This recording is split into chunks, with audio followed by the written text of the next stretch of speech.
Okay.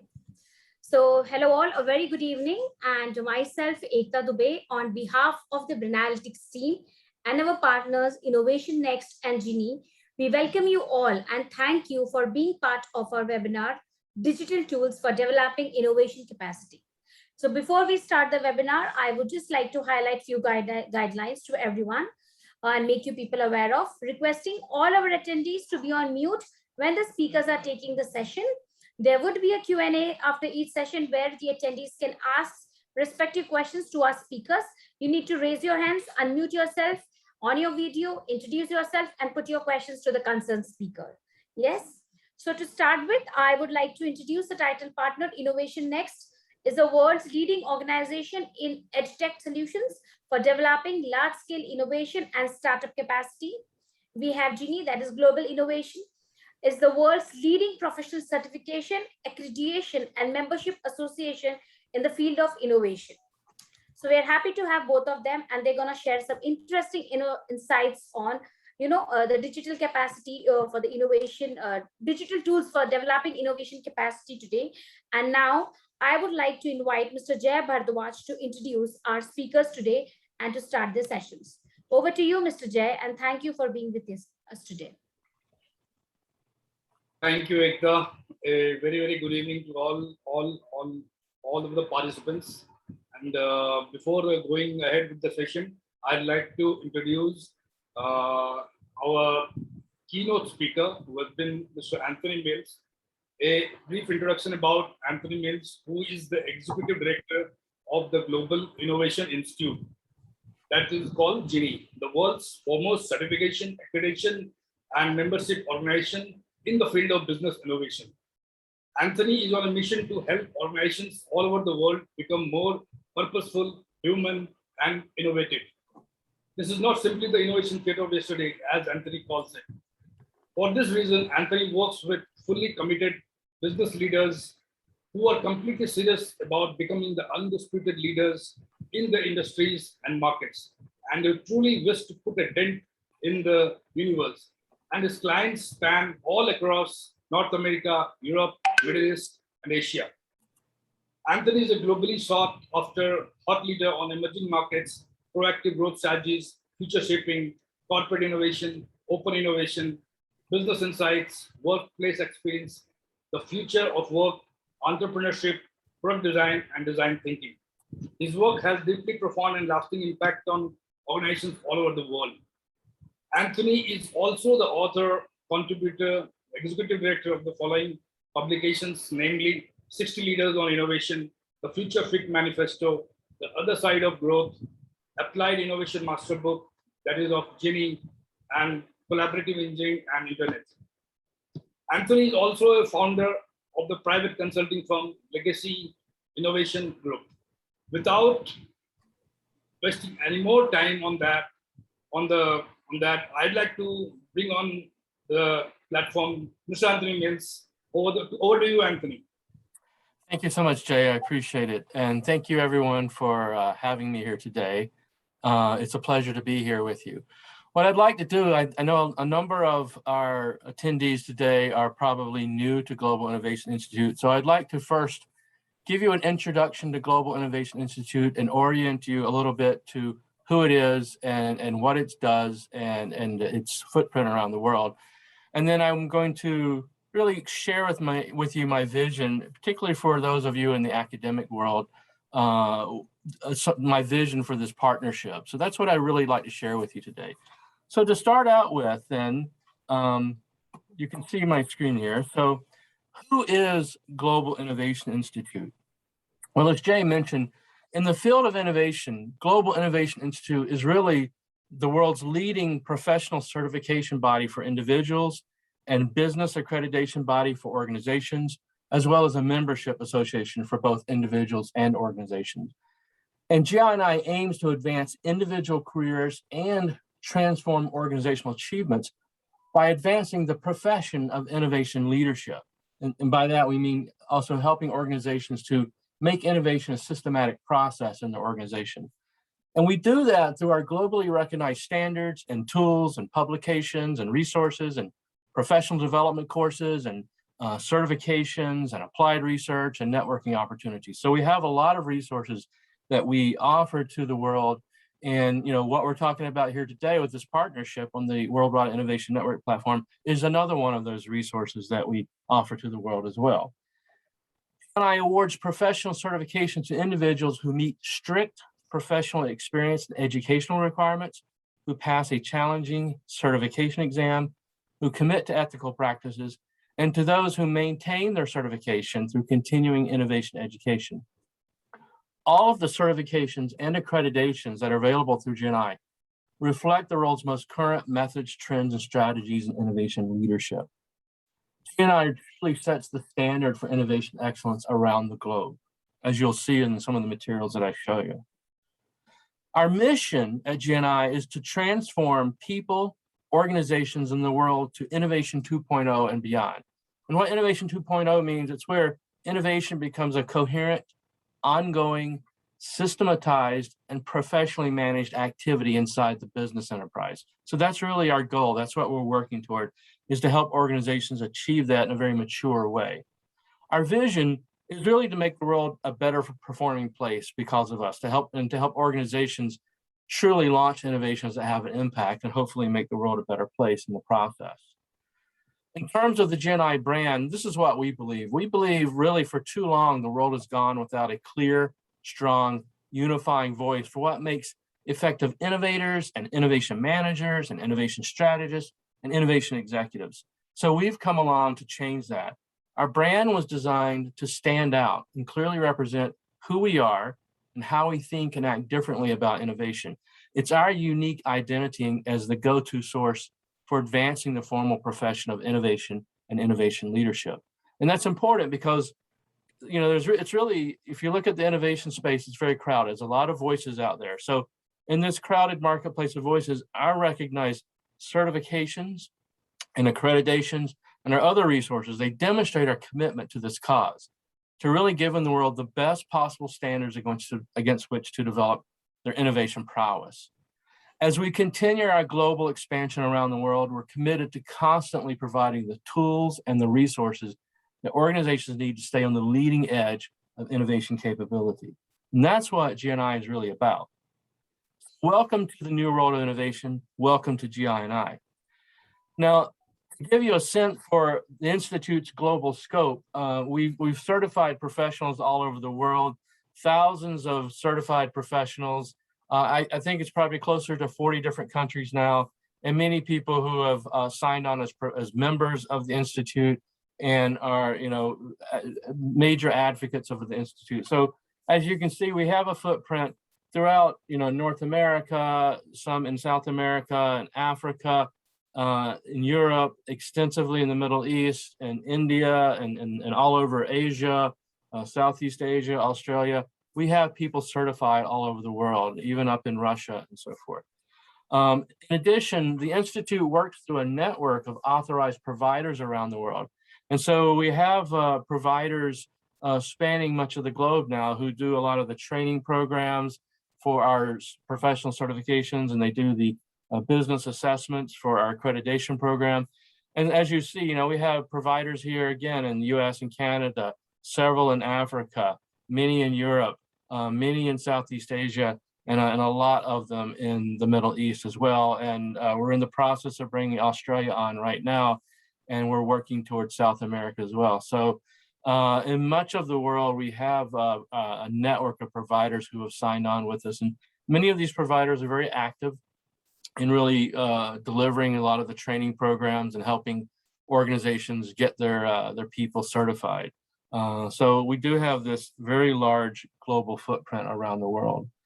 And this is just a real small sample, some brands that you recognize of people, of where people work who are certified. So, we have people certified who are in places like IBM and SAP and Microsoft and Amazon and Apple and Dell and 3M. So organizations you recognize, a lot of the people that we've trained are in these organizations, as well as countless many others, and a lot of them are also in the public sector, in government organizations, and in the Middle East, where we have a very strong footprint in the Middle East, and a lot of those organizations are in the public sector, particularly in the United Arab Emirates and in Dubai and Abu Dhabi, and also increasingly more in Saudi Arabia too. So we have a very large network of individuals who've been certified in both the private sector and the public sector and in universities. Likewise with our accreditations, organizations around the world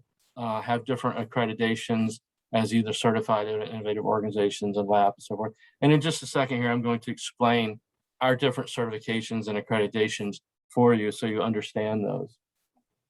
So before I do that, one other major resource I want to mention is the Institute's Applied Innovation Master Book. And the Applied Innovation Master Book is the world's most comprehensive body of knowledge book on the subject of innovation. And you really won't find another resource that like it anywhere. And it's available exclusively from GInI, and it's a part of the journey to becoming professionally certified by GInI. So anytime individuals want to be certified, their first step is to purchase a copy of the master book. And it's a very, again, comprehensive book, about 856 pages that covers all of the GInI certifications in the comprehensive body of knowledge. And they would study the sections that are relevant to the certification they pursue, and then they would pursue the certification. So this is part of the process of being certified. And it is a reference book that many people keep on their desk as a go-to source for business innovation. The book is available actually in both English and Arabic and in print and digital formats. As I mentioned, our program has been very popular in the Middle East. So we actually have a second office. In addition to the US, we have a second office in Abu Dhabi that runs a lot of the Middle East operation, and they have Arabized all of GI's training materials as well as the master book here. But this is a core piece of knowledge that our whole program is built upon, is the master book. We have also business partners around the world, and you're going to hear more about this later on when Mr. Rajpal presents for us. But this is one of our authorized business partners, is InnovatioNext, and we're a partner in the context of delivering the Worldwide Innovation Network platform to organizations around the world. Some of the other organizations we have business partnerships with include Audacious IP, which is also in India, and they help provide discounted IP services to GI's members. We have a partnership with Professional Development Foundation in the UK for developing graduate degrees in innovation and providing those on behalf of different universities. And we also have a business partnership with a firm in the UAE called Unlimited Media Instruments that we work with for designing and building innovation labs. And they have, for example, they built the Dubai Police Innovation Lab, which is accredited by GII. So we have partners like this in different places around the world, and that's actually a growing network of business partners we have for doing some very specific things to support this whole practice of corporate innovation around the world.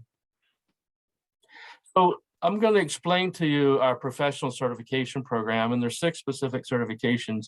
I'll explain each one and what they're targeted for, so you have a sense for what our professional certifications are.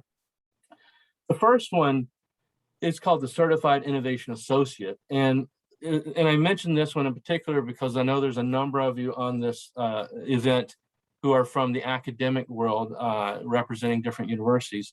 And in particular, the Certified Innovation Associate is intended for university students, and specifically, typically juniors and seniors if they're undergraduate, those who are nearing their graduation point and they're about to enter the workforce for the first time. So it gives them a credential that says they have a certain knowledge of certain areas of innovation, including some entrepreneurship aspects of that, so that as they're out looking for new careers, that's another credential they can present to help them really land those careers. The next certification we have is the Certified Innovation Professional, and the CIMP is intended for those who are in industry working as professionals, and they're either the frontline staff who are going to execute innovation projects and pursue new innovation opportunities on behalf of the organization, or they're the innovation managers who help them to run the projects and help drive the innovation program. So they're really that frontline staff that's really driving much of the innovation inside of a business organization. The Certified Design Thinking Professional, or CDTP, this is specifically meant for people inside organizations who are going to serve like as internal innovation consultants and go really, really deep on design methods and innovation methodologies in general, with the idea that they're probably going to plug into different teams as sort of a floating internal consultant and help different teams use a lot of these design methods to work through the challenge area they're working on and really reframe those better and come up with better innovations in the process.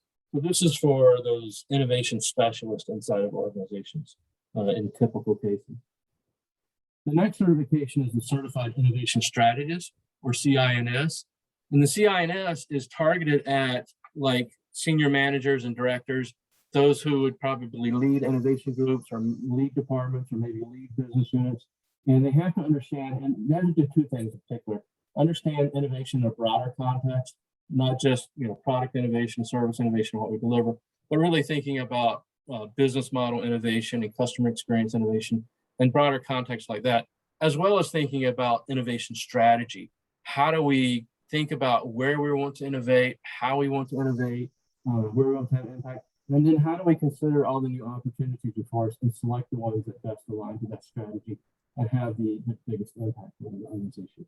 So that's what a certified innovation strategist is intended to do. And then we have the Certified Chief Innovation Officer, CCINO. This is targeted at the senior executives in the organization who are tasked with architecting and operating a corporate innovation program. So at this level, they have to understand innovation at the corporate level and how we're going to put together a complete program and run the program to drive innovation systematically and consistently and coherently throughout the organization. And so this is targeted for that executive level who will run the whole program. And that's who would be typically your Chief Innovation Officer. And then finally, we have the Authorized Innovation Assessor. These are individuals who are certified by the Institute to carry out and conduct the assessments for business organizations who would like to pursue accreditation with the Institute. So in many cases, these are outside consultants who get certified as assessors, and then they're able to go in and work with our providers to do the assessments so organizations can get either their programs accredited or one of their assets like an innovation lab accredited. But sometimes organizations, and often actually, will have internal AINAs who are able to do the assessments internally so they can do their own internal innovation maturity and capability assessments on behalf of their own organization. So that's common as well too. So those are the 6 certifications. And you can also see these as in a career progression standpoint. A university student might get CINA coming out of school, and as they get into industry and are working, they might pursue CINP certification. And then as they go on in their career, they may eventually pursue CDTP. As they move up and get promotions, perhaps CINS. And then eventually, if they reach the level where they're needing to run a large part of the program, perhaps they'll pursue CCINO and maybe AINA to do the assessment process as well. So this certainly makes for a career progression standpoint as well. And the important thing about the Institute and the certification program is that the way we came up with this is we looked at what organizations need in order to be able to carry out a really effective corporate innovation program. And we defined it in terms of specific roles they need. And so they need people in specific roles to support that program. And if you get the right people in the right roles and trained and certified, then by them working together with a common understanding of business innovation, a common language around it, they'll be able to really drive a really effective corporate innovation program. So that's the idea here. Next, I want to share with you GIs' business accreditation program and the things that the Institute accredits. So first of all, is a certified innovative organization. This is an accreditation of the organization itself, and in particular, its innovation program, and is an assessment of the maturity and capability of that innovation program. And there's different levels that organizations can achieve here. There's the starter level, there's a middle, medium level, there's the highest level. So we do have some organizations that have achieved the highest level, a couple. Most organizations, a lot of times, will be in the middle level, but it's an important process for them to go through and do an assessment of their innovation capability and maturity and understand that. And then they're able to show that their level of maturity through this type of accreditation. Second type is our first one that's looking at a series of assets the organization has, and this is the Accredited Innovation Lab. And basically, this is an assessment of their innovation lab to ensure that it is designed and operated in a way to really support their corporate innovation program and help them to actually achieve the outcomes, results, and impacts they need to from that. So again, both of these involve assessors going on site and doing assessments of the asset. So a number of organizations have their innovation labs accredited. And I personally visited a number of these accredited labs around the world. They're important assets and tools for these organizations. The next one is the Accredited Business Incubator. And again, this is an accreditation of business incubators that does an assessment of do they have the resources in place, the people in place, the processes in place to actually support the new business ventures that they're trying to support, and have they actually produced results and impacts from that. So there's some organizations around the world that have their incubators accredited. Often these are associated with universities at times, but they have the accreditation to show their accomplishments in that area. Similarly, our accredited accelerator programs. And as you know, accelerator programs are programs that are running cohorts, usually every 4 to 6 months, they'll have a different cohort, and they're trying to get founders to ramp up very quickly in new startups and get them off the ground. So again, this is an assessment of a program to look at, does it have the processes and the resources and the people and things in place to really support these startups and these ventures to get a rapid start, and have they actually produced results and impacts from that. The next one, I highlight this one a little bit for those, again, from the academic world, is called the Accredited Innovation Education Program. And this is an accreditation of undergraduate and graduate degree programs in business innovation. So if you have a degree program innovation, Global Innovation Institute really is your go-to source for accrediting that, because there's not really other sources in the world that are focused on accrediting educational programs in innovation. So this is an important one for universities to consider if they want to have an undergraduate degree program in innovation. And then finally, our innovation endorsements. Often the Institute is asked to endorse organization-specific innovations. And so we have very strict criteria for doing that. The organization has to have conceived it, developed it, launched it, and it has to have produced impact for them. And if it meets those criteria, we will endorse the innovation. And we have, in fact, endorsed a number of innovations from organizations around the world. So that's the Institute's Business Accreditation Program. And again, the professional certification program is for individuals. The business accreditation program is for business organizations and universities to really help them demonstrate the caliber and credibility of their assets that they're using to support corporate innovation. The next thing I'd like to share with you, and by the way, after I'm done, we'll certainly have time for questions and answers. So if you have any questions about the certification accreditation program, I'm happy to answer those, and we'll have those at the end. But what I'd like to share with you next is our vision, the Institute's vision for higher education institutions, because I know a lot of you here today are from higher education institutions, and we have a specific vision in the context of this partnership we're talking about today for those institutions. So I'd like to share that with you now. So our vision is that you would be able to empower your students to ultimately achieve the most rewarding innovation careers. And if you're able to promise your students or give them some assurance that if you go through our program, you're able to secure a rewarding innovation career, then there's a lot of value there, and you're going to attract more students and better students into such a program. So that's our vision. And there's going to be two key things that you want to consider to really help that happen, is to help your students try to achieve the Certified Innovation Associate certification. Again, this is our recognition of university students who have demonstrated a clear understanding of certain fundamental topics relating to business innovation and to serving as a contributing innovator inside a business environment. So for those university students that are preparing to enter the workforce, there's really no better way to stand out as a knowledgeable innovator than having this certification. And then the second thing, as an academic organization, is to consider to have undergraduate and graduate degree programs in innovation and to have those accredited by GInI. This is our accreditation, again, of university innovation educational programs that meet our comprehensive and strict educational performance and quality criteria. So for university programs that focus on business innovation, there's really no better way to demonstrate the proven outcomes of your program to your students than by having the accreditation. So these two things together if you consider as an academic organization to have the accredited educational program and to help your students pursue the Certified Innovation Associate certification, that's going to really help set up your students for ultimately achieving really rewarding innovation careers. And that's important because, as you see from this report from the World Economic Forum, the demands for specific skills inside of industry is changing dramatically. You know, we're moving away from things like memory and recollection and necessarily just technical doing per se and traditional quality control and things like that.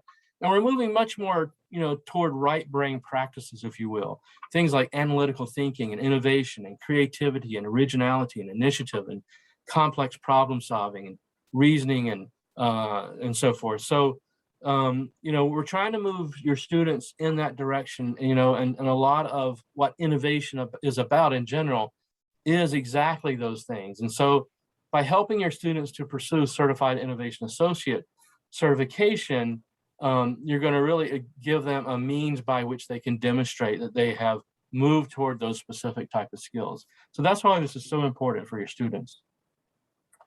So specifically then, our vision for the higher education institutions is that you would, number one, provide your students with the different tools and resources they need to pursue new innovations and possibly new startups. That includes things like the WIN platform that we're going to hear more about later on this morning or this evening. It includes the Applied Innovation Master Book from GInI, and it includes giving them things like innovation labs and innovation mentors and incubators and so forth to work from.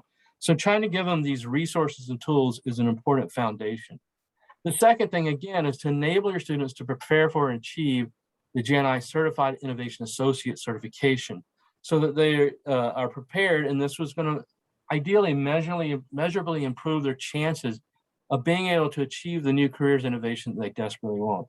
So helping to support them do that is important.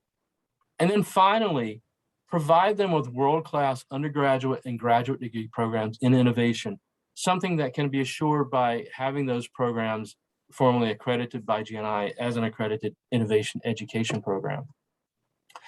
So if higher education institutes will do those three things, then invariably they'll turn out world-class innovators that really can't help but deliver innovation that raises the bar for the nation in terms of the national prosperity and prestige, as try to make the world a better place in general. But it starts with these individual students and helping them to become innovators and secure careers in innovation. That's the goal here. So that's our vision. Now, you have an opportunity now, your organization has an opportunity to partner with Global Innovation Institute and InnovatioNext. And that's what I'd like to talk about next, is this opportunity to partner with us specifically. So the leaders of GIi InnovatioNext, that's myself, Anthony Mills, and Mr. Pravin Rajpal from InnovatioNext. We are both ranked as top 50 global thought leaders and influencers in the area of open innovation. And we've come together recently to bring the world one of the most truly powerful and useful open innovation tools anywhere, the WIN platform, which you're going to hear more about shortly.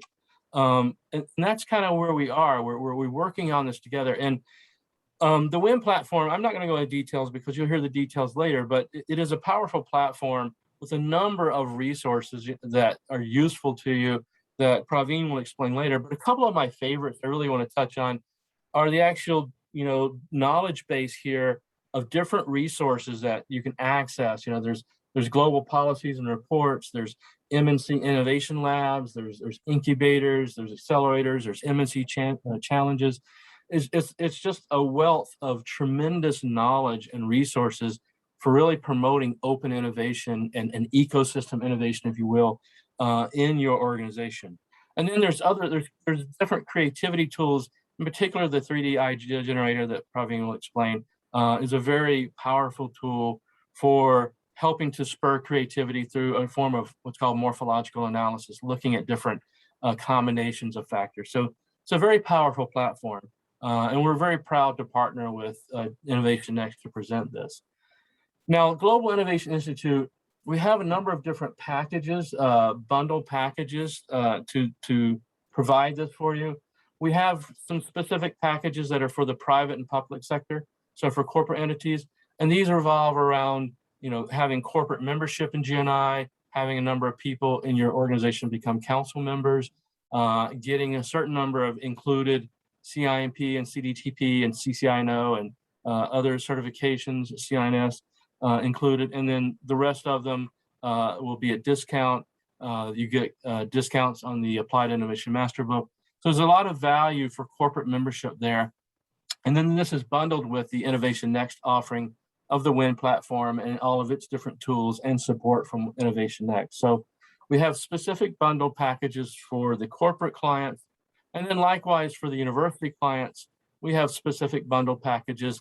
These are focused more on getting the students involved to become student members, getting your faculty and staff to become council members, getting copies of the Applied Innovation Master Book in front of your students, and helping the students again become certified innovation associates, and then also having access to the very powerful WIN platform for supporting your students and so forth.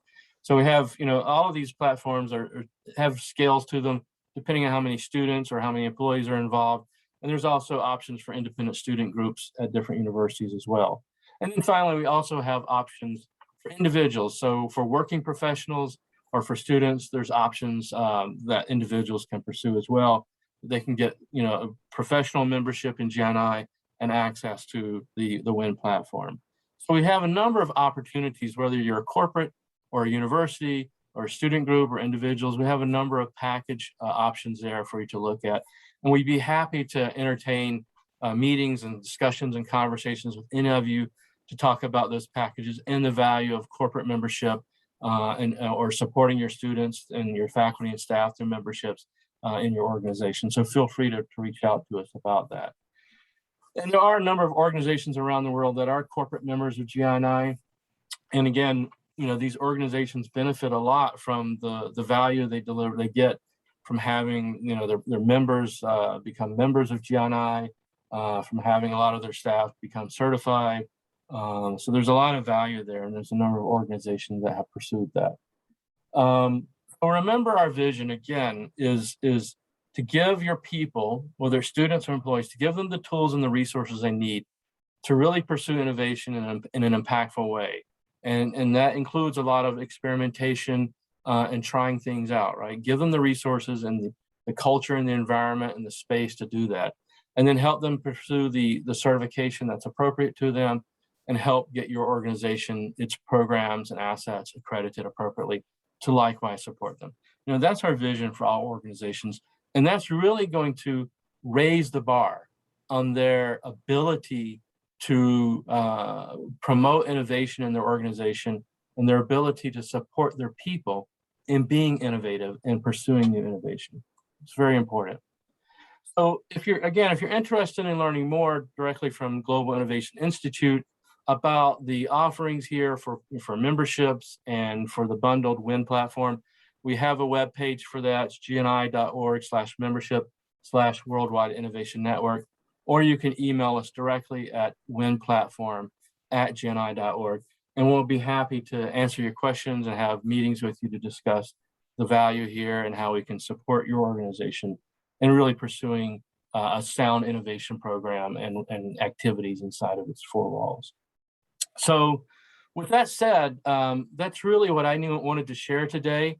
I will open the floor for a few minutes to questions and answers for any questions that people have. If you have a question, I can look in the chat box here. If you have a question, you're welcome to put it there. Or you can raise your hand, so to speak, and I can unmute you. So again, the chat box is open if anyone wants to ask a question there.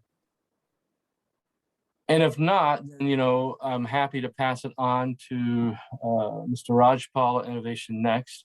Again, I'm going to be here. So after Pravin speaks, if you have additional questions for me, I'm happy to answer those at that time as well. It seems like we have a question here. Rama, can you unmute yourself? Are you able? Yes, Rama, you need to introduce yourself and put your question to Mr. Mills. So, hi, I'm Dr. Rama. I'm Dean of Academic Affairs at Bennett University in Greater Noida. I have a couple of questions to ask for. I mean, the first one that when you are mentioning about the degrees in innovation, my understanding of general innovation is that it is thinking out of box. So, if my definition is true, so then how the thinking is thought? So, yeah, I mean, so innovation is in a really a nutshell is partly thinking out of the box. But the other thing about innovation and the beautiful thing about innovation is there's actually lots and lots of knowledge that's been developed over the last 25 years about innovation, specific innovation practices, you know, whether it's design thinking or outcome-driven innovation or TRIZ. There's really detailed knowledge around all kinds of methodologies for innovation. So, you know, it's not, if you run an organization, it's not enough just to tell your people, okay, go think out of the box. So if they're thinking out of the box, a lot of times in organizations, they're thinking about things that may even be a threat to what's in the organization currently does, right? So they're going to come up against what's called corporate antibodies or the corporate immune system. They're going to come up against resistance at times. So you have to have at the leadership level, you have to have sponsorship and leadership and culture and environment that helps them give them what we call the air cover to really get innovations through the organization and get the support they need to get these new ideas through against any resistance. And then even then, there, you know, how do we know the idea is really well developed? So there's a lot of methodology that you then can be taught to individuals on how to go about truly refining their ideas and making sure that, you know, they're solving the right problem. Is it reframed to be the right problem? Is it a problem worth solving? We have to do research to justify it and make sure the scope is there and it affects enough people and there's enough scale for a solution to be adopted. And so, you know, there's methods and techniques for doing that. So there's a wealth of knowledge that can be taught to university students inside of an academic program to teach them a lot of the methodology of innovation, techniques and methods and practices. It's not just the philosophy of thinking out of the box. There's actually true, you can call them almost scientific methods that are used and taught to enable and empower people to actually do these things and to enable organizations to make it a systematic process. So that's what gets taught in the academic programs, is a lot of that knowledge on top of, you know, other core curriculum and so forth and other supporting curriculum. So does that kind of answer your question? Fine. Thank you. And I have one more question to like sort of a follow-up question to this.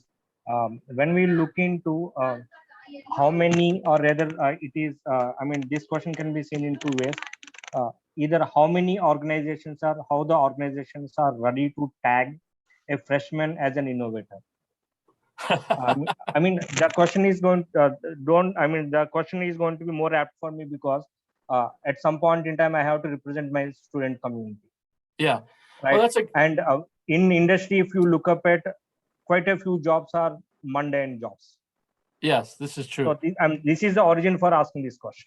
Yeah, you know, there's I guess two parts of that. So number one, you know, innovation actually involves a lot of different skill sets. Now there are people who are inherently more of a maverick or a rebel, and they make for great innovators because they're very curious. They're always questioning things. Why this? Why that? So you can do assessments of individuals and try to identify people who think that way, you know, as a starting point. But the truth is, innovation is things that can be taught, and everyone can become a part of doing innovation. Even, you know, when it comes time to, because a lot of times we think of innovation as just the front end, the ideation and having great ideas and brainstorming, but innovation actually entails a tremendous amount of work on the what we call the mid zone and the back end. And the back end is about executing, actually getting the project developed, you know, getting whatever is designed, you know, conceived, defined, designed, developed, getting it implemented. There's a tremendous amount of work that goes in that, and some of that work is mundane too. And some of the people who are going to work on the back end for execution aren't necessarily the most, per se, creative people in the world, but they're still part of innovation in the organization. So there's actually a place for everyone at the table when it comes to innovation, regardless of what your personality is and what your propensities are. There can be a place for everyone. But there are certain types that, and we have what's called the innovator's genome that presents different archetypes of different people and sort of what their dispositions and skills are. And it really puts them into what their role probably should be, where they fit into the process. So again, there's a role for everyone based on what your dispositions and capabilities are. There's a place for everyone. So, coming out of, as you look at coming out of school, by having people, certified, they want to do cool new things in innovation.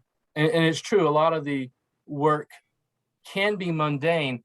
So the answer to that part is, okay, we want to encourage organizations to open themselves up to what's called bottom-up innovation or participatory innovation, which means they're going to run different challenges and campaigns and activities where people get involved and do things outside of their regular day-to-day job. So you can almost think about a dual path where inside of industry, they have the opportunity to do two things. They have their normal day job, which could be extremely mundane, but often they have opportunities to support the organization with new ideas and maybe putting together teams to pursue them to a certain level. And that's where organizations can run all sorts of different, ideation campaigns and hackathons and business model competitions. We actually have a catalog of like 22 different mechanisms they can use to really engage. And what happens is when they run these type of events in industry, it awakens the entrepreneurs inside of the industry. So it could be a person stuck in a corner doing a very mundane job, but now they have another opportunity outside of their regular day-to-day job to go do something else in addition to that and contribute to new innovation. So, the more you can find organizations that have these opportunities for entrepreneurs, the more they'll find reward from that. So sometimes, and there's even a third part of that is what we call smuggling innovation, where people, even if the organization doesn't have a formal entrepreneurship program or a formal bottom-up program where they're promoting that, people who want to be innovative, they'll find opportunities and they'll go and they'll push that on their own initiative. They'll push new ideas for that. So sometimes we call that, the rebels at work and smuggling innovation and things like that. So if people want to be innovative, they'll find ways to do that, even if it's not inside of their normal everyday job. But the ideal, for everyone, of course, is to find a job where they can do these things as their regular job. That's gives them the most exposure to it. So I hope that helps. Are there any other questions? Thank you. You're welcome. Yes. I see a question here. What is authentication for accreditation for education institutes? I'm not sure if you're asking what the process is for having a program accredited. In fact, I am asking, this is Dr. Kalurkar. Yes. I hope I'm audible. I'm asking, when we get for accreditation for an education institution, what is the authentication? Means, how can I claim this accreditation with any of the government agencies here in India? Global Innovation Institute is globally recognized by, most organizations. And so, it's a pretty demanding process, first of all, to get accredited, where we have to go through, curriculum reviews and faculty reviews and facilities reviews. And sometimes there's on-site visits and student interviews. It's a very demanding process. And so, the criteria is very involved. So once an organization gets that accreditation, then they can attach it to their program, and in all of the promotional materials for that program, they can show this. I'm not sure about India specifically, if there's some particular body that, the Institute needs to talk to help, further that process. And some countries do that, and some countries you don't. I'll give you an example. In Dubai, we have a partnership with the something is called like Knowledge and Human Resources agency of the of the Dubai government that recognizes, helps to recognize these types of accreditations and certifications. In some countries like the United States or the UK, there really aren't established bodies where you have to do that. So if India has that, we're happy to talk to them to help that. But aside from that, Global Innovation Institute is a globally recognized accreditation source. Just like if you have an MBA program, there's about 6 or so different bodies around the world that accredit MBA programs, depending on what part of the world you're in. And there's probably one that's predominant in India that accredits MBA programs. So a body like that would be, recognized. Or for example, in engineering, you have, what's it called? The Engineering Accreditation Board, right? In the United States, because I have I have 2 degrees in engineering from North Carolina State University, and those are accredited, and that body is recognized. So in terms of innovation programs, Global Innovation Institute is a recognized source for accreditations. And so if you go through that process, which again is demanding, you've earned that accreditation and you can show it. And if we need to help talk to the government in that process, we're happy to do so. It's a great question. Yeah. So any more questions, audiences? Well, if not at the moment, again, and you're welcome very much for that.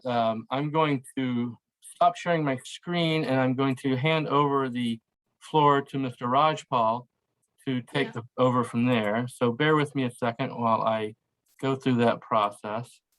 So now I would like to thank Mr. Anthony Mills for sharing his great insights on the subject. And now I would like to invite again Mr. Jay to please introduce our next speaker to start the session. Thank you, Ekta. Thank you, Anthony, for... Can you see my screen, Jay? Yeah. Okay. So, thank you, Anthony, for your insightful session and covering of and answers to a lot of insightful and pertinent questions to the topic. Now, I'd like to introduce Mr. Pravin Rajpal, who has been a global innovation thought leader, founder of InnovatioNext, and is ranked #1 in the open innovation in EdTech by different agencies across the globe. So he has been a visionary leader changing the world, as has been said by Informa of the UK. He is founder of InnovatioNext Consulting, the pioneer and market leader of digital tools, a world-leading authority on and facilitator of breakthrough innovation, a strategic futurist who has transformed many organizations for a better world. He has transformed organizations from a cigarette manufacturing company to FMCG companies. He has been an innovative and creative leadership coach to Fortune 500 companies. And he is, of course, the developer of the WIN, the Worldwide Innovation Network platform that has been a breakthrough innovation coming out from a country named India. And we have so far set up more than 30 centers across the country, and we plan to take it up in a much bigger way in coming days after an association with GInI. And lot of awards and recognition have come into all his while. He has been awarded by World Global HRD Congress, and he has been a renowned named leader in the Biomiti Global Foundation. So I'd like to hand over the session to Mr. Pravin Rajpal. Thank you very much, Jay. Really humbled with your kind introduction. And thank you very much, first of all, Ekta, for making, putting all your efforts to organize this event. You and your team, I think you people have done a great job and you tried very well. And my heartfelt thanks and gratitude to Anthony Mills, who really has been a great support to us. I think the moment he saw the WIN platform, from that day to even today, helping us in building it even more stronger. I really feel short of words. We are really very, very proud partners of GInI, and it could not have happened without Anthony Mills and the vision that he has of changing the world. So thank you, Anthony. once again for a brilliant presentation, for excellent insights, for the vision that you have for this world, and also for your wholehearted full support to us. We look forward to a wonderful journey with you. Good evening, friends. I welcome everybody wholeheartedly here once again.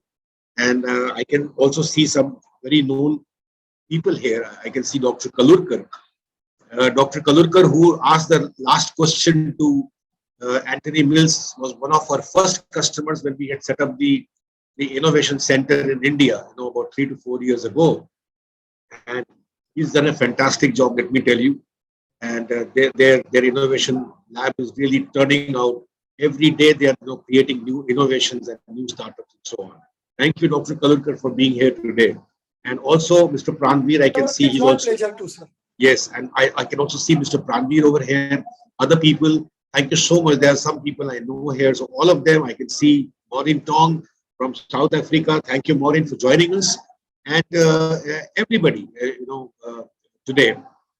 Well, we are extremely happy to present something very novel in this presentation to you today. We want to introduce to you the world's first incubator on the smartphones. I mean, you would have heard about the incubators at the universities or other private incubators, having cubicles and, providing spaces to people to develop ideas. Now, the World Innovation Network that we have, what we call it WIN, is actually a cloud technology platform. It's digital empowerment strategy for India and the whole world.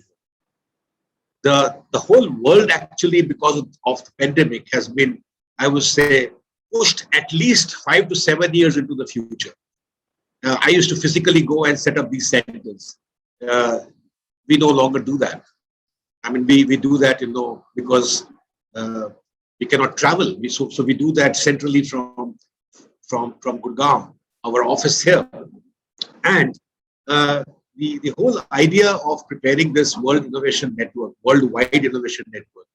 is to supercharge your innovation and startup ecosystems. How do we enable people to recover? My main concern was that people are into a crisis today, all over the world. How do we enable people to recover from that crisis? How do we put them on the fast track? And how do we enable them to create a sustainable future?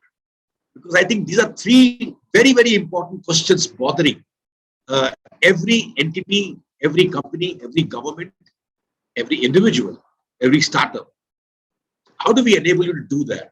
So the WinCloud platform, it provides basically millions of people with the incubators and the accelerators on their smartphones and the PCs. Because billions of people do not have the access to the incubators. The incubators help them in converting their ideas into businesses. And the accelerators, they help those ideas to scale up. I mean, that is the principal difference. So we thought, why don't we provide both the facilities on the smartphone itself? What a game changer it is going to be. And this is the only thing which can help us in achieving the higher innovation index, innovation growth and investments. We cannot do for a select few people. We can't be doing it for a certain elite class of people. I think India has got, about 55 million students entering the higher education every year. That's a very big number. How do we provide this facility to everyone, especially at a time when they cannot attend the colleges, they cannot attend the universities? So, we thought that it is extremely important. I think this slide says all as to what we have done. It is very, very important. If you see, what we are doing, the people on the left-hand side are the innovation seekers. So the government, the companies, the R&D centers, the venture capitalists, countries. On the right-hand side, you see people who are the innovation providers. Now, these providers, that you see on your right-hand side are basically universities. Are basically universities. And then startups, technology providers, professionals, and students. Now, each one of these entities is connected to the innovation seekers on this WIN platform. And why have we done that? I think there must be a question in your mind as to why are we doing this. See, it is very important to connect the people for boosting the innovations. In front of you, there is a chart that talks about the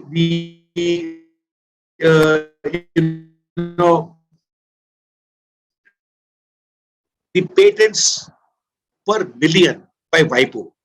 South Korea, Japan 2005, Switzerland, we have another 2,000 people, and then we have China, which is about 1,001. But if you see India, India is only having 37 patents per million. So when we analyzed the entire thing, we found that the industry academia co-innovation in all these countries were there. India had an exception where, we had a completely disconnected system of innovation ecosystem. So it is extremely important for us to have a connected ecosystem in the form of WIN platform, which is going to connect all the stakeholders together. The connectivity between the innovation seekers and the innovation providers that we have over here actually, can create a very, very big open innovation ecosystem where the universities can connect with the MNCs, with the accelerators, with venture capitalists, and with the innovation funds. I think that is the whole idea that we have here. And this is actually going to reduce your innovation cycle time. It is going to boost your growth. So if you were taking about 2 years, you might just take about 3 months. And one of the glaring examples of, the collaborative innovations is an example of the collaboration between InnovatioNext and GInI. When I was updating the databases of the best consulting companies and certification companies in innovation, I found their name. I immediately wrote to Anthony, and I was very surprised to have his response within no time. That's how the world is looking for ideas. Imagine what is going to happen to your startups. Your startups will have the access to hundreds of companies to whom they can write, for funding, for databases, for the mentorship, for prototyping support, scale up, etc.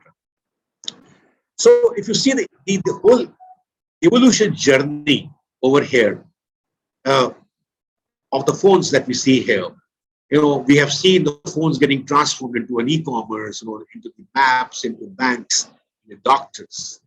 We wonder what next for the innovation, and the disruption age. What should the phone do for us? And we thought that the best thing that the phone can do for every individual could be take the role of an incubator, because people cannot go to physical incubators these days.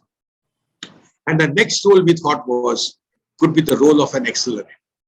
So that's the journey of evolution that we have created. So the WinCloud basically transforms every smartphone into an incubator and an accelerator, right? And it also transforms every PC, every laptop, every computer into the personal, incubator and an accelerator. You cannot survive without innovation in this age. The world is getting disrupted very fast without it. Business and innovation has become synonymous. There is no survival of any business. The primary reason why we did this, is basically, to develop the large-scale innovation capacity which the new innovation policy talks about. The new innovation policy says that you have to democratize the process of innovation, democratize entrepreneurship. How will you do that with universities having 10,000 students, 5,000 students? India has large student number base. Can you imagine the number of professors required to teach 5,000 students about innovation and entrepreneurship? At least 100. Where will you get them from? In any case, we have a great dearth of those those professors who have the knowledge on the field of innovation and entrepreneurship. The next was ARIA ranking, the Atal ranking of the institute's innovation achievements, which says that every institute will be ranked on the basis of the number of startups that they have created, the funds that the people have, the money that they have raised, and the ideas which you have commercialized. How will you do this? It is not possible without the digital capacity. And the most important thing is the collaboration between the MNCs who are giving great support. I would say there was never a greater moment in the history of education system where the students could have gained such mileage from these companies. And if we fail to leverage that, I think we would have failed to leverage it to take advantage of a very, very big opportunity. So it is very important for the universities to switch to the new EdTech solution, to the WIN platform, so that they can get a great advantage. And it's a very, very comprehensive platform which has got the WIN platform, the 3D idea generators. I'll get back to you on this. The ready-to-use mind mapping templates, assessments, elevators, pitch, so on and so forth. So everything right now, basically, can be accessed on your smartphones. 2 years ago, this was not possible. But today, we upgraded our technologies.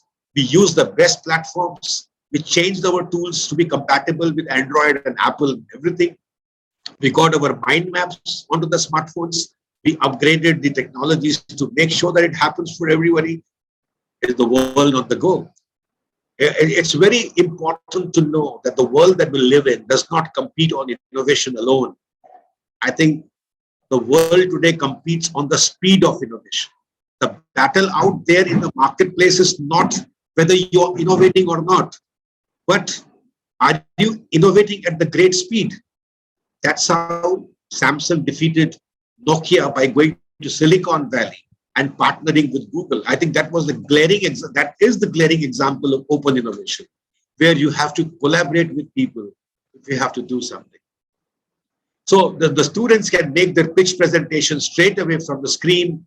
It is the breakthrough startups, it can happen on their phones. So I think the whole digital empowerment of youth, which is going on in this country, even from various states, how do we empower the youth?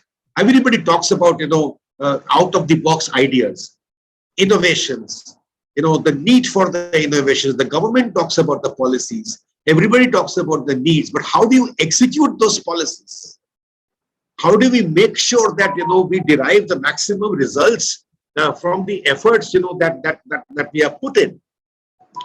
How do we optimize those results? So I think this is an empowerment, a digital empowerment, a breakthrough empowerment for faculty, for students, for everybody.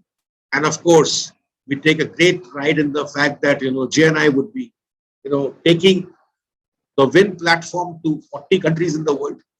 And, we talk about the Vishwaguru Bharat. We are very humbled. We are playing a very small, but a very important role here. We've made a beginning, and we are very sure that, this product is going to become a global product within a very, very short span of time. The whole idea behind it is to empower the students and create a big impact on the global indexes. If you take care of one thing, it impacts everything together. We don't need to think about the other parameters. If you improve your innovation and entrepreneurship capacity in the country, you affect the Global Innovation Index of India. You impact the Global Startup India ranking. You impact the GDP, because GDP and patents are absolutely related. China filed 15 lakhs patent last year. Global Competitiveness Index, because that talks about the innovation ecosystem, the human capital, transformation readiness. Talk about another rank, which is digital competitiveness rank. I mean, we are at 72 today. I think we can do very well in all these areas. The global talent and competitiveness, I think Anthony talked about the need for talent. When he talked about that World Economic Forum chart to you, how important it is for people to be talented in this. So we can improve our WIPO rankings of the number of patents per million. Just one thing. And that is what is very, very important. If you take care of the innovation index, the innovation and entrepreneurship parameters, it is going to affect everything. Now, I want to straight away take you, without wasting any more time, on the platform that we have created. So here on your screen, one second. I'm going to show you the Win platform. Yeah, and it is right here on your screen. You can see here 4,100 resources or assets. I call them assets and resources because without them, it is very difficult to create a successful innovation journey. I mean, an intellectual capital needs a solid research. If you're doing innovation and if it is not backed by the research, if it is not backed by the proper information and knowledge, it is going to be very difficult for you to succeed. So here we have, very, very important sections. I will not go inside those sections for the best interest of the time. Yeah, but yes, one-to-one, we can have our meetings, in case you want to know more about it. We have many people today. Those institutes who are wanting to know more can get back to us. But the resources for creating breakthrough innovation. Another very important factor, we do not focus on incremental innovations. If you are not having a breakthrough innovation, it's not worth it. If you have a competition, it's not worth it. We are very happy to say that Win platform does not have any competition from any part of the world. This is the only kind of a source, and we filed a WIPO patent to make sure that no other person in any part of the world can actually do that.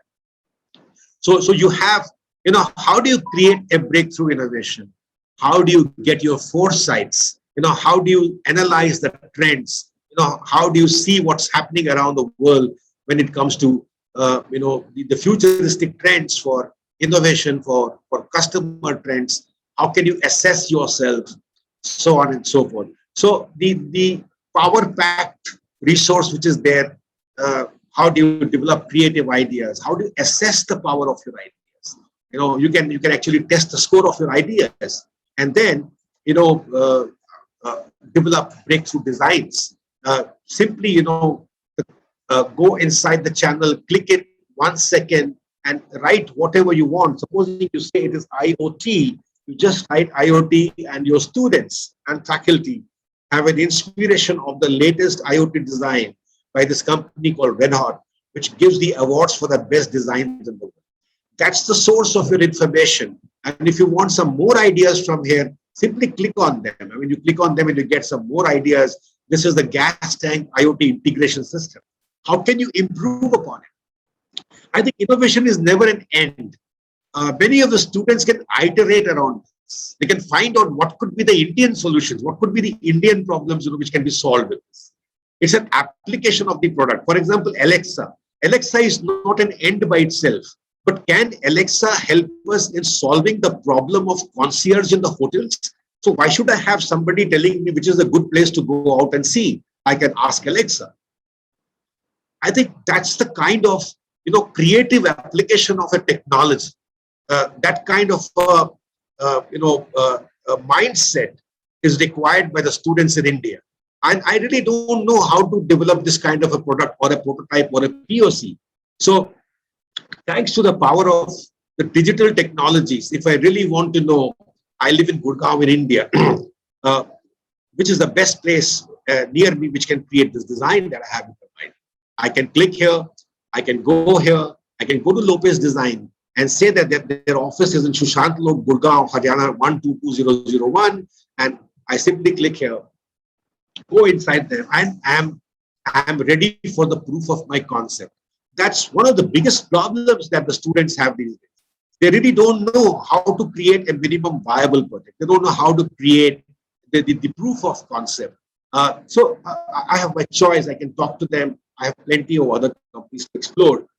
We did not want to give just one solution. We wanted to give, the end-to-end solution to people. I think, and I think that is something, which is very important. What kind of creativity are you doing? If I go and understand the levels of creativity, what do you mean by the out-of-the-box ideas? So the taxonomy of creativity, it starts from imitation. Right? It's very easy to imitate. And many of the projects that we have here are the copy-paste ideas. Can we do a variation? Can we do a combination? Can we increase it further by bringing transformation into it? And then the original creation. I think a very good question was asked, as to, is it about just out-of-the-box ideas? I think it's much more than that. You go from one idea and keep increasing the levels and, your impact of the breakthrough.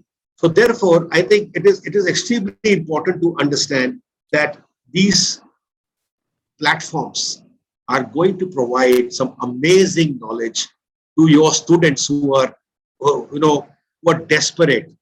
And sometimes I feel that, by providing the books to them and telling them to learn and mug up the entire thing, we are completely taking away and killing their creativity.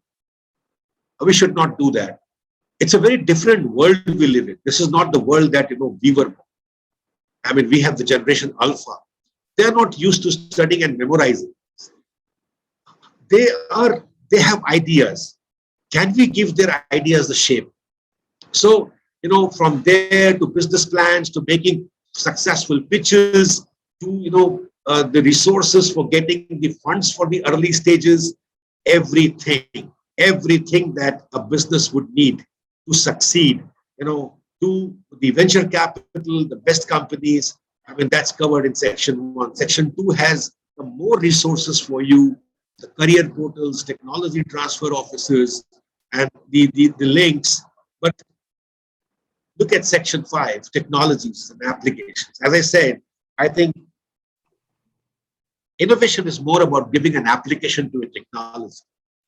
So who would have actually, thought that the technologies today would be growing at an exponential pace? And look at the way they are impacting our whole world.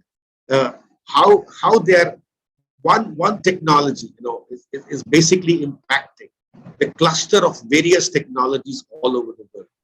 And that's something very, very important to understand. It's about the connectivity and the dots that we have as to how do we connect those dots. Now, the whole idea we have over here is to provide the students and the faculty with knowledge and with power, which also covers the syllabus. I mean, for example, all the pivotal technologies, the assistive technologies, which is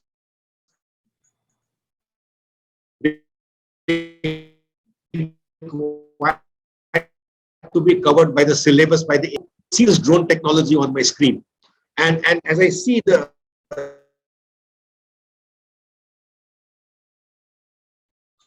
hundreds of applications of drones that I had never imagined, and that is what is the whole idea.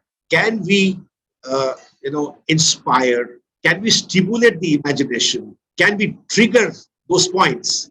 So, how can the students learn? So that's one of the videos you saw, how in US people are experimenting with drones for fire extinguishing. There are many. Who would have thought that the coastline would be watched? Who would have thought that one day this technology, which was used for killing the army, is actually going to, killing the enemy, is actually going to be used for the purpose of light entertainment shows by Disney World and Intel. That's creative. Can we trigger that creativity in our students? And can we then also provide them with the drone solution providers? That's the research with it. So if they have to partner with somebody wants to create a mining solution and he doesn't know what to do, you have the drone service provider here who's an expert in this mining. There are so many big companies, including the Tatas here, who are into the mining, iron ore, and everything. If the student he joins an organization tomorrow, whether or not he becomes an entrepreneur, but at least he knows that here is the company which can provide the solutions. Today, to know the tech intelligence, to understand the technology part is extremely important. So what we have done is we have provided the complete, resource over here for people to understand what is technology. Look at the robotic trends.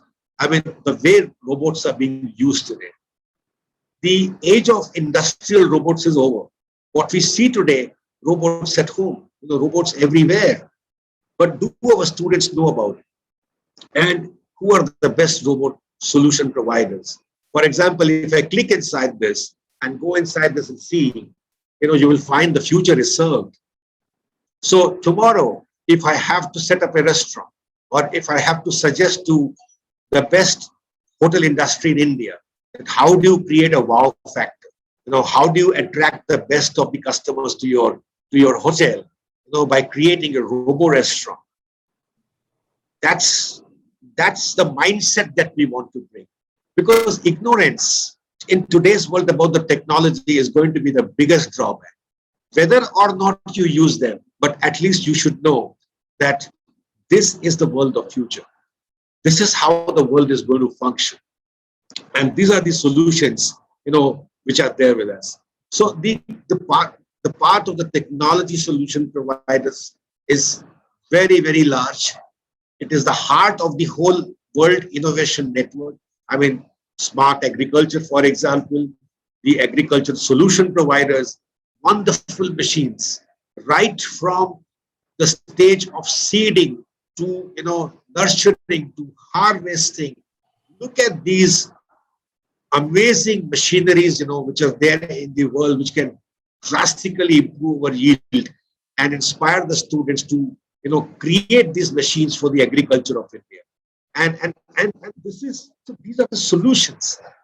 Innovation is all about finding out the solution. And if you want to partner with them, simply go and see the kind of list that we have given over here. The world's best companies, the best organizations to partner with you are all here.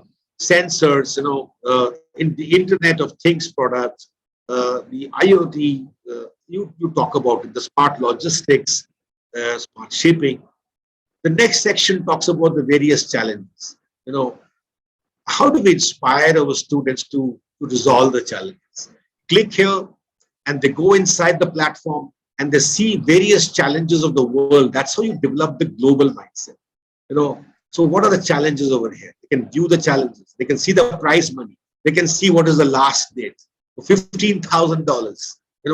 So similarly, $20,000 here, $5,000 here. So, and these are all dynamic sites. They can go, they can explore and improve their, problem solving skills, which is so very important today. Various platforms, Agorize, HeroX in Canada, EgoNet, the idea scale. Then we have the business challenges of Buzoku, open IDEO challenges, innovation challenges, hubs. I mean, the list goes on and on and on. The good part is, sustainable development goals. The good part is that, they have been given a great choice depending upon the passions that they might have, the interest that they might have. Tata Innovers from India. The moment I go inside this company, an Indian company, they get to see the challenge and they get to see the prize money, which is rupees 20 lakhs. They get to see the challenge. They get to see the prize money. And I think, so what is the novel method of drilling that the students can think of? And they have got a great mind. Unless you challenge them, my thinking is that unless you challenge a student, he will never come up with the ideas. And they have got a great mind. So how do we provide that great mind a very, very good direction? So we have these challenges. We have incubators and the accelerators. We have the top venture capital companies in India and all around the world. But here is the platform that I want all of you to see, which is the open innovation platform of the MNC companies. 118 corporate venture companies providing support to the startups. Click here. Simply go inside and see. Look at the companies, right from Alphabet and the Google to LG to some amazing companies. If any student today, he has an idea on let us say, health tech or a pharma business, can you imagine how many companies are standing in the queue? So you can see we have reversed the queue. The student used to be standing in a queue for the jobs. With this, we anticipate that the companies would be standing in the queue to get the ideas of the students. So we have Pfizer Ventures, we have AstraZeneca Ventures, we have Merck Ventures. Go inside. In 1 second, I'm inside the company. There are no barriers. I mean, you can imagine when you used to have a postman coming to your home to deliver a letter, and then what happened when the internet came. We have to shun our conventional methods of industry academia. We don't need anybody to create any connections for us anymore. I think that's a big disruption that we bring in over here. So really, if you want to see how is this company, Merck actually, funding the early stages of innovations, right? If you want to know more, click over here. There is a portfolio, and you can see what are the companies which they have created. Get some ideas, improve upon these ideas. Artios, for example, is a company. If I really want to go inside this company and see what they're doing, I have all the knowledge and information with me. So I think that's the kind of platform we provide, available to you 24/7, wherever you are. That is the beauty of the package. So we really call it more than the incubator and the accelerator. This is your success. This is your win. This is your victory. Then we have Johnson & Johnson standing in the queue. We have GlaxoSmithKline in the queue. We have Sanofi Ventures. We have Eli Lilly Ventures. We have Roche Venture Fund. We have Novartis. How many companies do you want? If a student's idea does not click with one company, he has got 10 more companies. His career is not depending on the jobs anymore. If he creates one patent, and if he's able to sell one patent to them, it's worth $1 billion. That's how values are created. But here the thinking is, will I get a job of 5 lakhs of rupees? I think we need to change that mindset. Now this is Cardinal Ventures, partnering with the student founders to build a future. Look at energy. How many companies do you want? Go to Shell, for example. Can you believe that a billionaire Fortune 500 company, they say that, we partner with the startups and we fund their early stages and take them to the scale up and the growth phases? What a moment we stand, and what are we missing? I mean, I would say that, any university who is still sticking to their old mindset of closed innovations, they are going to lose. They are not going to come ahead of the others. And therefore, it is very, very important for the universities to really leverage this platform, provide the students. I mean, then you have Chevron, then you have BP Ventures, you have Grid, you have Total.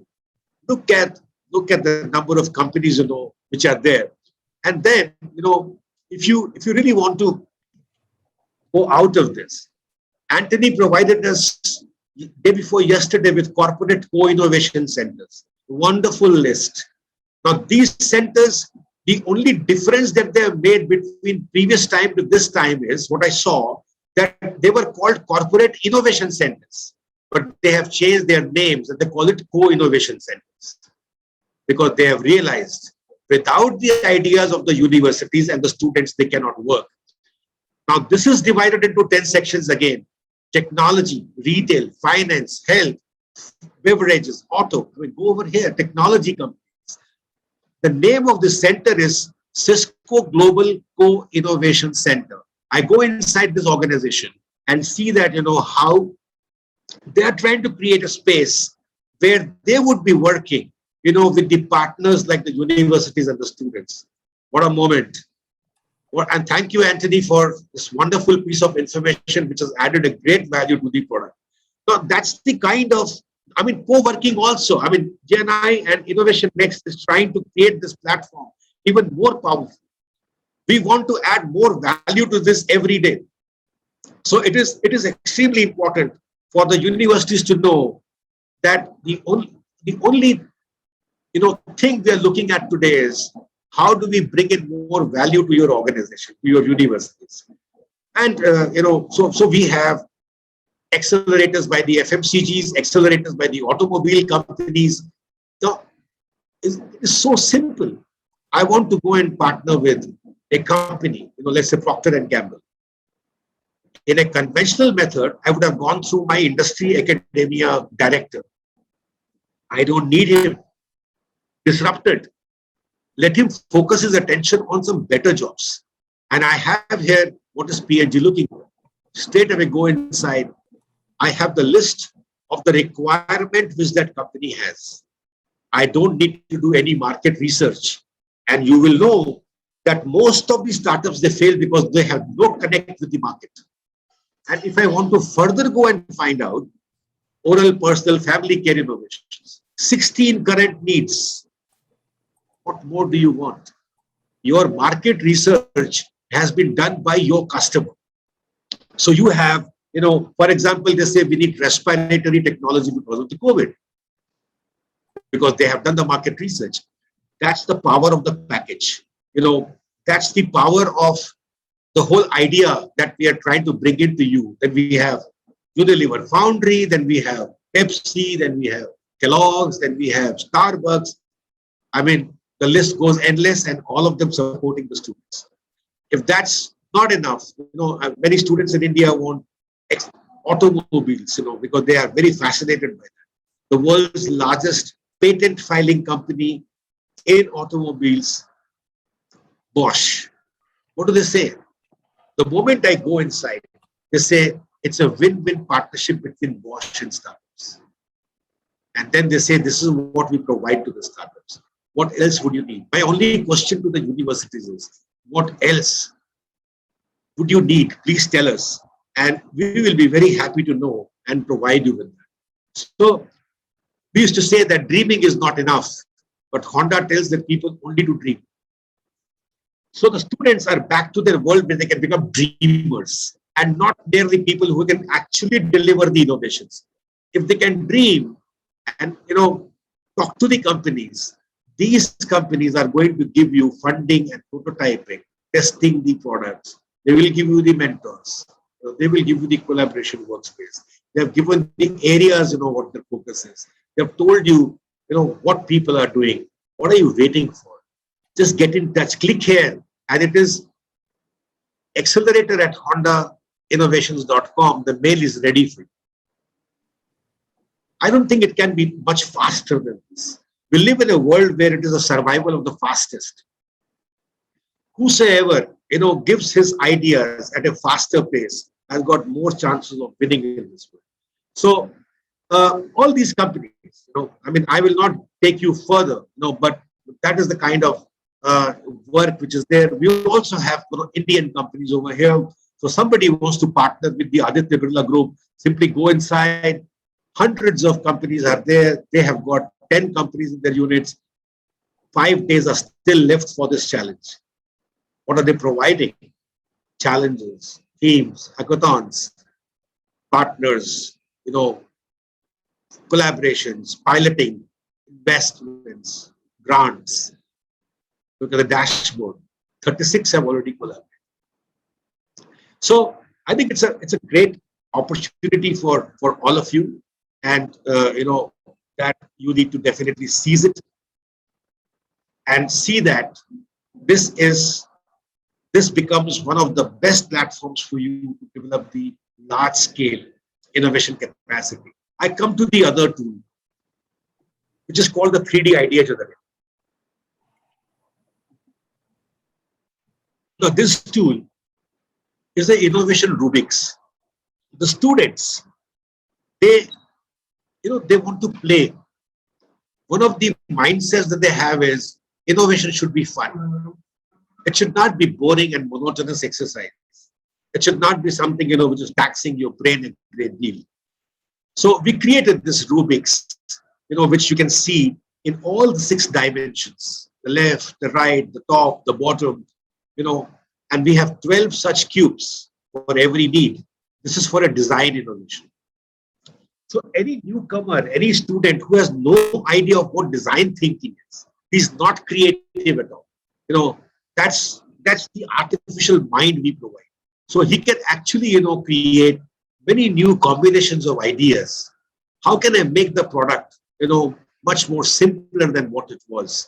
And he simply circles it and, takes it to the mind map, which is the next step. How can I combine 2 different technologies? How can my style also have solutions? You're not happy with this, we can shuffle it more. How can I minimize,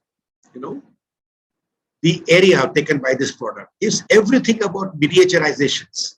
By using this product more and more, I think it has gone into our mind. I just thought, why should the incubator and the accelerator be so big as the size of a building?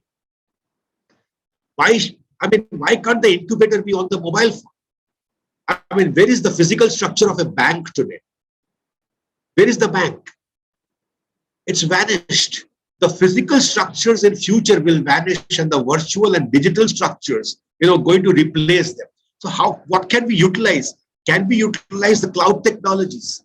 Can we substitute the physical with the virtual ones? Can we eliminate completely the need for people to go to those accelerators and the incubators? So whenever I was giving the example of this idea generator to people on design thinking, it went into my mind. I'm not a born genius. I was a very, very ordinary student. So all I want to say is that, even the ordinary students can come up with the extraordinary and breakthrough ideas. That's the power of this package. So while explaining this, it just went into my mind. How can we, create a great futuristic product, which is going to resolve some great challenges of the world? So here you are. And then, I can take the screenshot and take it to my mind map. I can keep it. I can come next time. Or, if I want to shuffle it right away, I can shuffle it. Can we make it self-driven? Why should I allow anybody between the artificial intelligence and the student to come in? Why? Tell me one good reason. So we thought of this. Let Win be a self-driven product. Can we create the connections, with the companies so that the students don't have to struggle? Can we create a digital platform which is much more efficient and not only for the students, but all the segments of the innovation ecosystem? These are the ways that, we thought about our ideas. And the result is in front of you, where today you can create some amazing innovations with this kind of a product. I have helped Tata Motors to create the next generation of cars with this, right? I have helped Aditya Birla Group to create their future growth with this.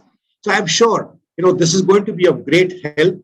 And if you want to shuffle it, let it be out of the human bias. Because whenever, you have the human bias, the randomness completely goes away. And when the randomness goes away, there is no creativity. We must have randomness and the creative chaos. Generate the creative chaos. So it is programmed for a 20 times of random shuffling. This is not in my hands now, but imagine the mathematical possibility of 43 quintillion, combinations and permutations, which you are going to get out of this idea generator. I can pick up, the marker and say that how do I make my product much more cost efficient? How can I make my product energy efficient? Instead of making it bigger, can I make it portable? Yes, I get an idea. Let's make it small. Can I resolve the problem? By looking into a little more cheaper means of creating the utilities and creating a smarter product. How do I make it a problem free? I can go on and on. And this is only one side. You can go on the next side, and see what are the kind of ideas which are given on this side. So why don't we use the vertical space? Wherever I went in the factories, I only saw that, the horizontal spaces were used. So we suggested to many companies, use the vertical space. Why don't we use the harmful effects, right? So how can you create the energy solutions? I mean, it's on and on. I mean, and the second idea generator is about artificial intelligence. Look at the product that you have on your screen, and how it is going to create some amazing combinations in the field of artificial intelligence. You just tilt it here and there. So we have AI, and I want to create something for the automotive industry. I can simply shuffle it. I can shuffle this and say, create some new ideas, which are unimagined. So that's the whole idea of creating, the idea generator. Move to the mind mapping section. The most important asset that we have here in the repository of Win is the set of 100 mind maps. And the good part is that we have created this mind maps by giving you the principal idea. This is the principal idea Internet of Things, which is covered by the AICTE syllabus, by giving you the main idea. But what is more important is we have expanded them to sub-ideas.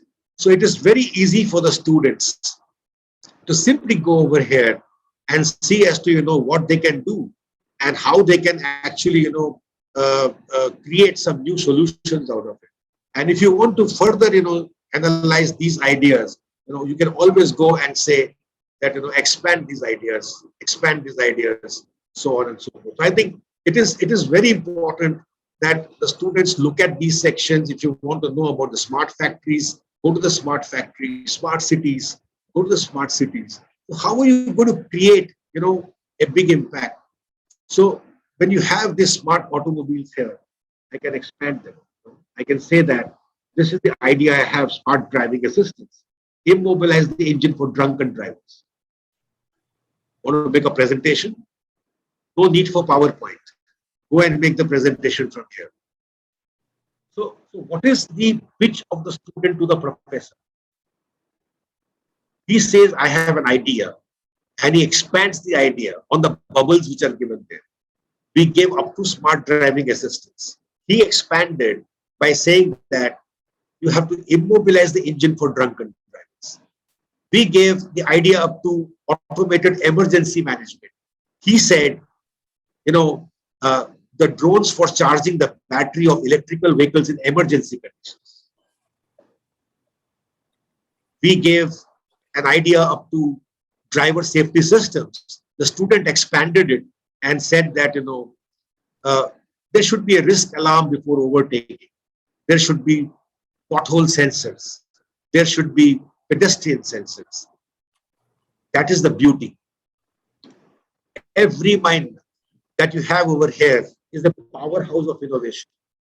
They go to factories today.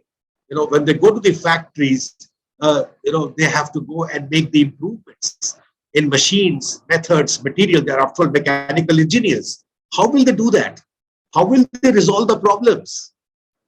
Because the bookish knowledge and the knowledge of the shop floor are two different things.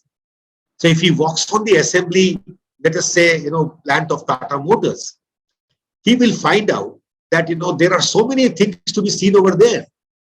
The whole menu of 52 items required by a manufacturing, unit. So why am I using the excessive materials?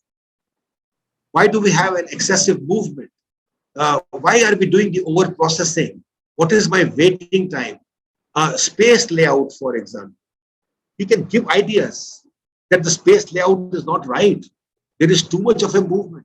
So why don't I have a point of usage storage? My materials come from store every time. Why do we have the speed losses? Conversion efficiency.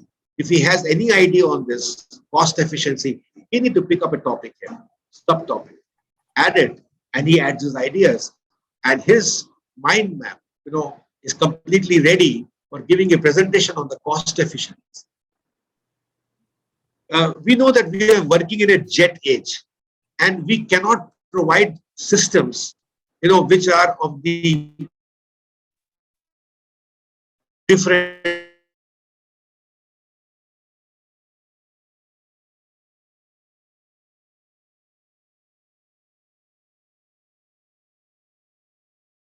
cost. How do we enable a simple student to design it? So how will he combine products, processes, technologies? How will he eliminate the problem areas? Think about this. And not only that, every technology we covered.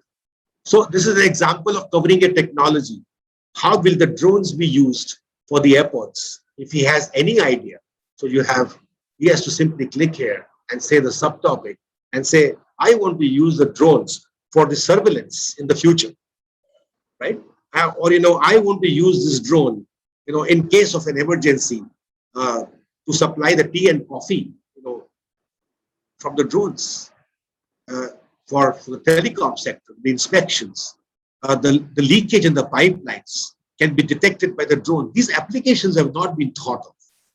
I mean, if I was to do all this, I think I would have a great repository of patents in mind.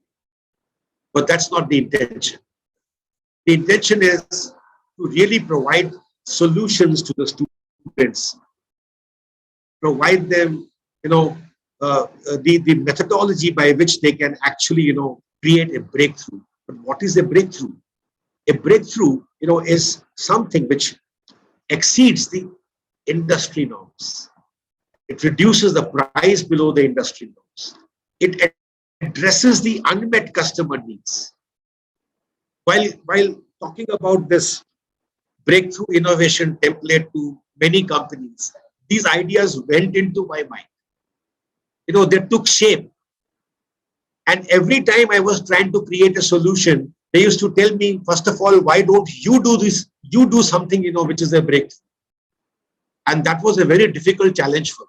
I said, yes, I think if I can demonstrate to the world the kind of work that we are doing, which has got no competition, that will be truly a breakthrough.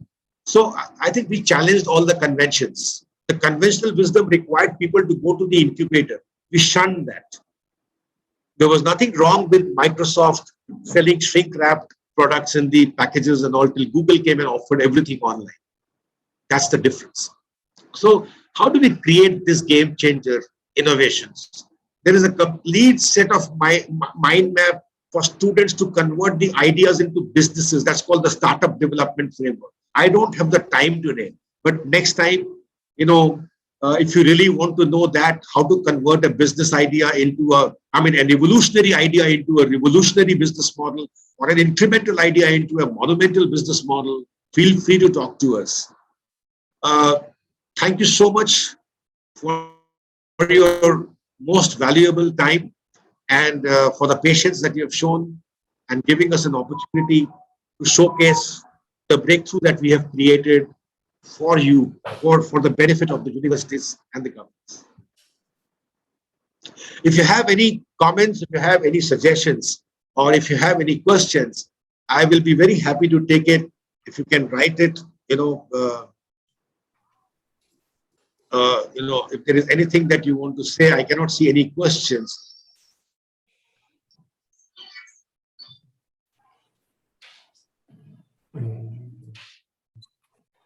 Pravin, I just wanted to comment that you've done an excellent job of just really highlighting and demonstrating how powerful this tool is and how rich it is. I mean, I could see universities giving this to their students and, having any sorts of innovation and incubator programs and using this as the basis for it. And students can take this tool and really almost spend a lifetime digging through the incredible resources the platform has. So it's a wonderful, wonderful resource for universities and students to give their students and have them use. And I'm very excited to have access to this. I believe we have a question from Rama again. If you want to, Rama wants to unmute and ask her question. Yeah. Good evening, Mr. Pravin. It's rather a very great tool. I mean, I should appreciate. It's a, I mean, it is a small word if I say that it is a great accumulation of all the resources, but it is much more than that. One thing, Thank you. One thing that I wish to ask is that is this platform has to be through university or students can access on their own? So this has to be through a university because we give the B2B license. So, and the student access it from there. Okay. So, yeah. I mean, an individual student cannot access even by paying or do? No, it is a B2B license, and that is how it is very, very beneficial to them. The individual pricing is going to be a little higher. So we don't, usually we appreciate that because there are many students and everybody should access this.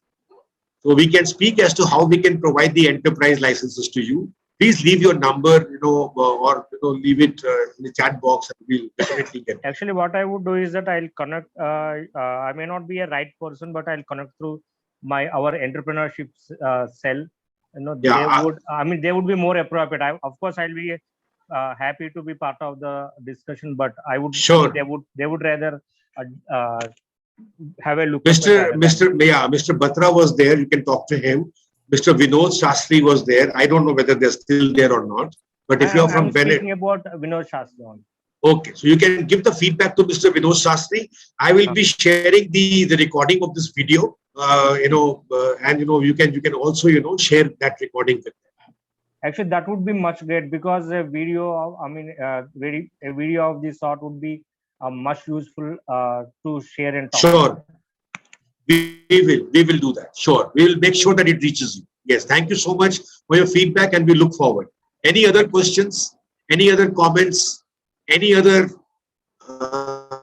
ideas that you have? How we can make this better? We'll be very happy to receive it from. I mean, it's even though it's a business is your call. Sorry if I have to, but when you look up at the other side of India, where there are a lot of colleges in rural India. Yes. And these colleges may not be what we call investing in there. I'll put that word invest in quotes. So that is why I have asked this question that how can a set of students can access this? Because I know that there is something economics to side, but I'm not really looking to the economic side because that's not my forte. Yeah, we will definitely. I'm looking a bit more this tool going more deep into the grassroots and to the that sure set of we will definitely we will surely look into that idea and try to see that we meet your expectations. Thank you.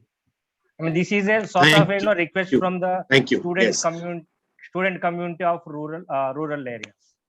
Thank you. I get your point. We'll definitely do something about it. Thank you. Yeah. Any other questions if you have?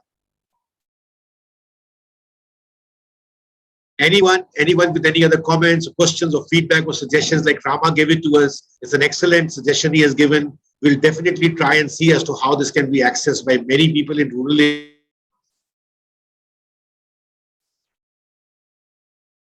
India in a larger way. Yes, we'll do.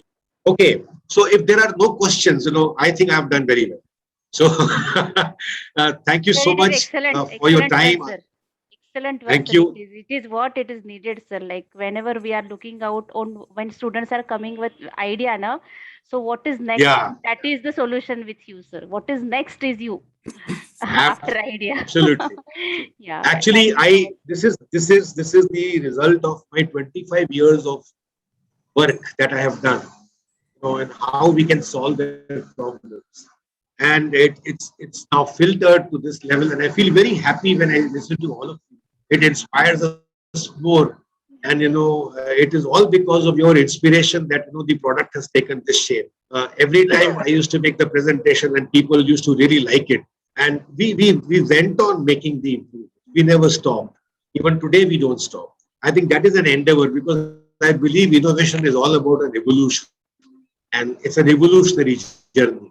And must thank Anthony again, for his valuable feedback He always inspires us. He's always been, very encouraging to us.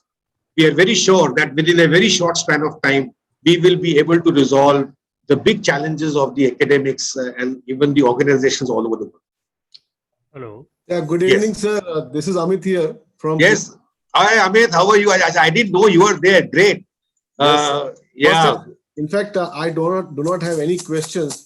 I just want to express my heartfelt thanks and appreciation for this is something magic actually. If I can say a word, one word to describe these tools and techniques, it's full of excitements, full of fun, and full of fantastic learning experience. Thank you, Amit. By the way, Anthony, let me introduce Amit. Amit heads the business excellence and innovation for Kirloskar oil engines in India. So, and Amit is very excited, by your certification programs. I've already suggested to him. So, he would definitely take it forward, as we go ahead. So thank you, Amit, for that feedback. We are very delighted. And if you call it a magic, I say that there is a supernatural power beyond a man. and when that power starts working, you see that, it happens in this state. So I think it's a universal conspiracy by the supreme intelligence. I believe in God, and I believe that it is His intelligence which is reflecting through me. That's it. Sir, hats off to your passion. Good evening. Yeah, good evening. I'm Pranveer. Yes, sir. How are you? we only discussed yesterday. Yes. How are you doing? Yes. I'm good. My suggestion, because I'm in academia, and I know that what is the current mindset of the younger generation. I would like to suggest you, if you can develop the stepwise process flow diagram. Yeah, it is already there, sir. The process flow diagram in the whole manual that we have created is there, but time was less. I could not show. But if you see how the whole process works, it is right on your screen.